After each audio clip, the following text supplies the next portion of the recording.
Hello everyone. Today we are going to focus on 5 questions about psychology and are going to answer them. We recommend to watch till the end not to miss anything. Let's have a look.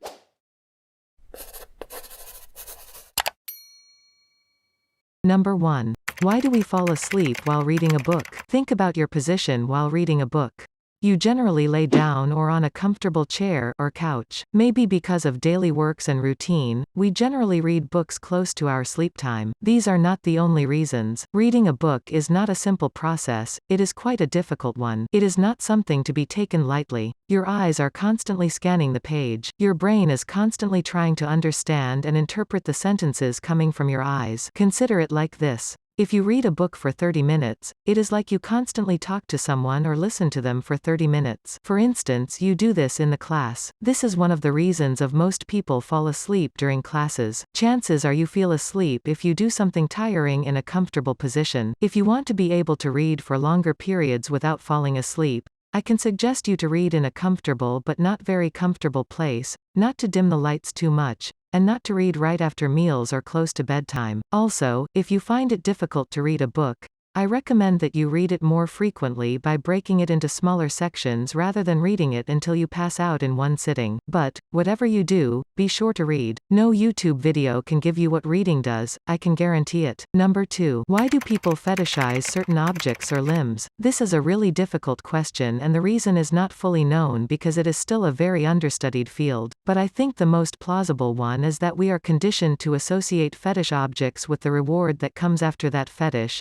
namely sex, just as a dog is conditioned to associate the bell with the reward, the food. This conditioning generally takes place at a young age and becomes stronger as one grows older, especially as it is repeated. For example, we can be conditioned to an outfit, underwear, shoes, an organ or a toy. But the theory of all fetishes isn't explained by this early childhood stigma theory I have mentioned. We have better neuroscientific explanations for some specific fetishes. The best example for this is foot fetish. As you can guess, foot fetish is one of the most common fetishes and the reason is the areas of the brain that control the feet are very close, or even side by side, with the areas that trigger the genitals. According to the signal crossover theory, sometimes when a region in the brain is stimulated, the surrounding areas are also stimulated, giving those people a special sexual pleasure. This is where fetishes are born. None of these are final answers, and researches continue. But it should be said that when you say fetish, such absurd things can come to mind, like having a fetish for a tree stump. Yet, studies show that the rate of fetishism for objects other than body limbs is only a minority of around 5%. Body-related objects, such as different parts of the body and clothing,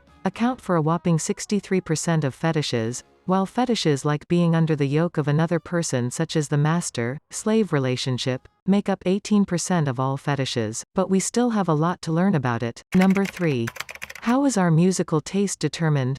You can ask if our personality determines the type of music we listen to, or does the type of music we listen to determine our personality? This is a very interesting question and quite interesting research has been done on it using a huge amount of Spotify data. It seems that the songs we will listen to throughout our lives are determined on average at the age of 13 and 14. Of course, your taste in music takes shape as you get older, but you can't get rid of those favorites easily when you were 13. Therefore, just by looking at a person's age, you can identify the songs that were popular when that person was 13 and 14 years old, and you can identify that person's favorite songs much more successfully than a random guess. But, of course, music taste is not limited to this. Babies just a few months old, even babies in the womb, enjoy rhythms and sounds. The possible reason for this may be that there is no such thing as a music department in our brain. Brain parts that process rhythmic melodies, that is, music, are also the parts that process pleasurable behaviors such as sex,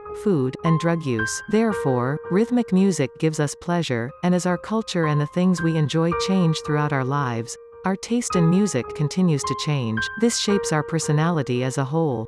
The reasons why different types of people like different types of music are both genetic and environmental. Although our genes remain the same, our tastes can change as our environment changes. Therefore, we can say that our personality affects our music taste, and because our taste in music is a part of our personality and changes over time, it affects our personality. Number 4. Does loneliness make us crazy for sure? No, there is no such certainty.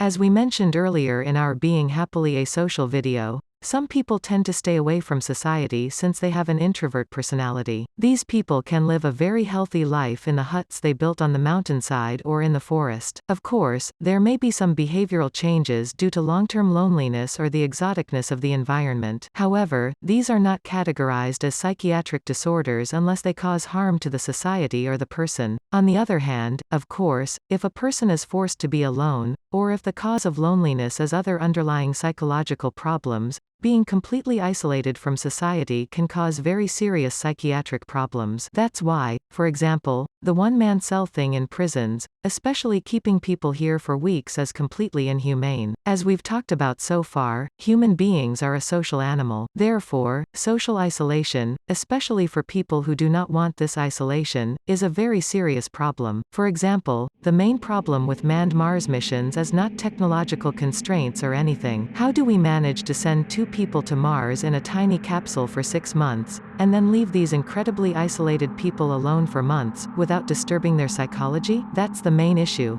This is a much more difficult problem than rocket technologies and stuff. And even those who have had the most solid military training can get discouraged after a while. If you think that loneliness creates a problem in your life, I definitely recommend that you seek psychological support. This is not something to be taken lightly. And the last but the most asked one.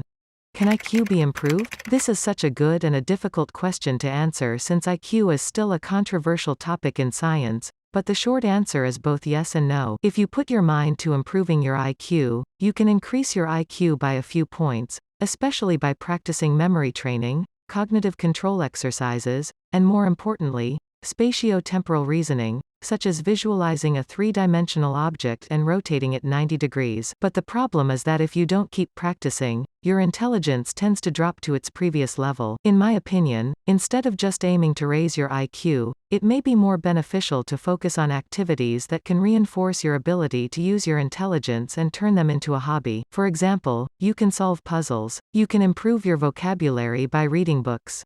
You can improve hand-eye coordination by playing computer games. By exercising, you can strengthen both your general health and brain regions that are closely related to intelligence, such as the hippocampus. I say give it a try. So these are 5 psychological questions and answers to them. You can write on the comments if you have any suggestions or questions for our forthcoming videos. We would be so happy if you watch and like our videos. See you in the next content.